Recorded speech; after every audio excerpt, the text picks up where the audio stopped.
As of this week, only 2 of California's 58 counties are in what's known as the yellow tier. That's the least restrictive tier when it comes to what a county can or can't do. Welcome back to Inside the Issues. I'm Alex Cohen. As cases of COVID continue to rise here in California, Governor Gavin Newsom hit the proverbial emergency brake this week. So what exactly does that mean for our cities? And what will be the long-term impact of this pandemic on California? These are some of the big and important questions that CalMatters reporter Lauren Hepler took on this week with several mayors from throughout the Golden State. Lauren joins me now. It's great to have you back with us. Thanks so much. Good to be here. So I thought this was a really interesting idea to really talk with mayors. This was part of CalMatters' Future of Work Cities.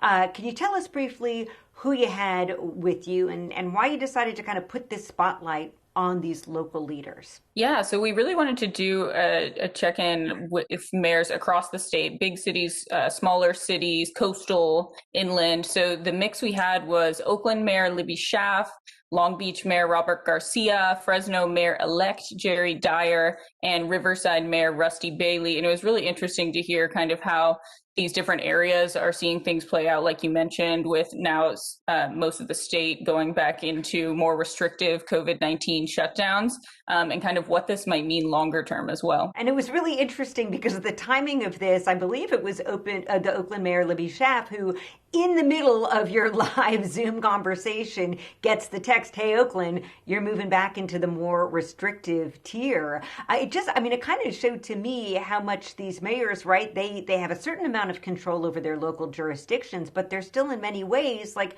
they're not totally in charge. Governor Gavin Newsom is holding a lot of the power right now, it seems. Yeah, it's a really interesting kind of thing for them to try to navigate. And Long Beach Mayor Garcia was really interesting when he talked about it. He said in a lot of ways, cities are on the front lines of this. They're having to figure out where the testing site's going to be. How are we going to try to help businesses stay afloat? And obviously think longer term about, the mix of all the great things you want in a city, like restaurants and jobs and housing, while they're navigating, kind of like you say, these state mandates that shift week to week, in some cases day to day. There's also obviously the county public health departments in there. So really, this is all an unprecedented exercise in how those different parts of government kind of talk to each other and work for normal people. And of course, mayors are normal people too, right? They are just as susceptible to this virus, if not more so, because they're out and about and trying to get things done. One of your mayors actually had gone through COVID himself. Tell me a bit about that.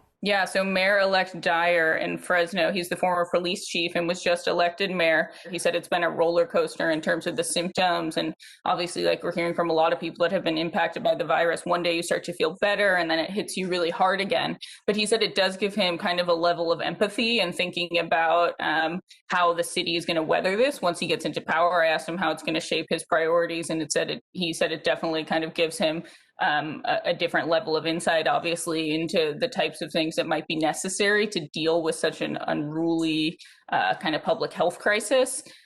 So that was really fascinating to hear him talk about. And then Long Beach's Mayor Robert Garcia had also spoken really candidly. It's terrible. Both his mother and his stepfather have passed away from the virus. So you're really starting to see this reverberate. It kind of, politicians aren't immune to this either, or their families.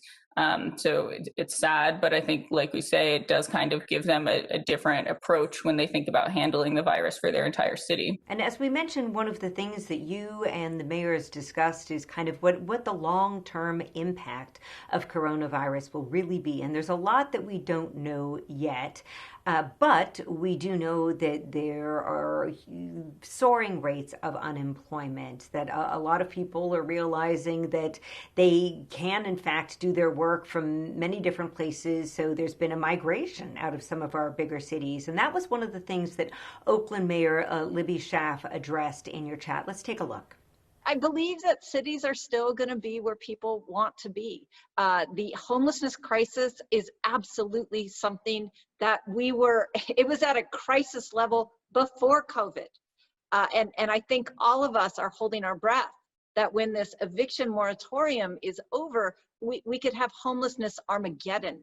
Homelessness Armageddon, Lauren, just sounds really terrifying. And I don't think the mayor is off base on that front. So, what are these mayors trying to do to try to make sure we don't wind up in an Armageddon place once the pandemic is over? Yeah, I mean, I've lived in downtown Oakland for quite a while, and you can see firsthand that the tent cities have already been growing precipitously during the virus. And that's while there are eviction moratoriums in place and protections for renters in particular.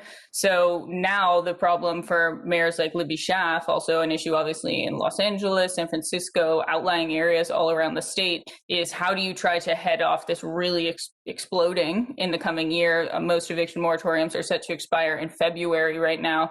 And a lot of the talk revolves around leveraging hotels. Can you just get people in rooms immediately? And then the state is also starting to talk about moving people to more permanent Section 8 vouchers, though those are hard for landlords to accept sometimes. So we'll see how that goes. In Oakland, Mayor Schaaf is doing some experimentation with working with like communities of color or marginalized groups and sort of making sure they in particular have kind of a fast track into housing during some of this. But this is an issue Oakland and other cities have obviously been dealing with for a long time, but this is a new level of urgency that we certainly haven't seen before. We're seeing it here in Southern California too. News just broke this week that the roller skating rink that I used to go to several times a week when I had my minor career in amateur roller derby, they're considering turning it into an emergency shelter for those experiencing homelessness. I think this is the kind of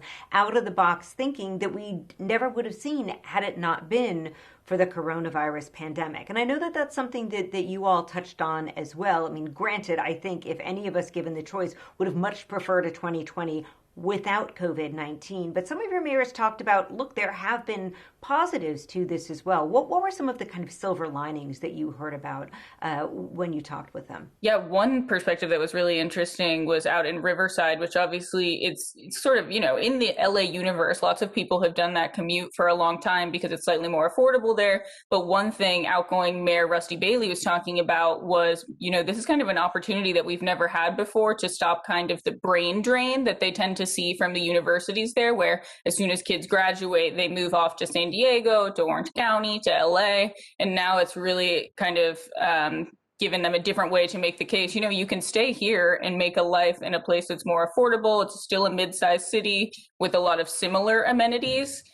Fresno is also obviously leaning hard into a similar kind of pitch that, we've got stuff going on here too. You don't need to be on the coast to make a life for yourself. And one thing that was really interesting, right before the event started, Mayor-elect Dyer told me that he's been hearing from home builders there's so much interest with interest rates low and all that in home buying that they actually are having lumber shortages. So literally, they can't physically build fast enough. So we'll see if that's hype, if that actually pans out, but it's certainly something to watch. No, it's absolutely true. That's been statewide. There has been a lumber shortage, which I think is absolutely fascinating. One of many gems that came out of Lauren Hepler's recent conference that you can find online.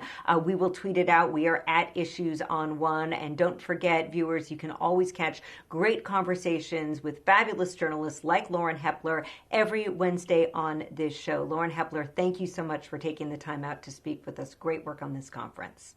Thank you for having me.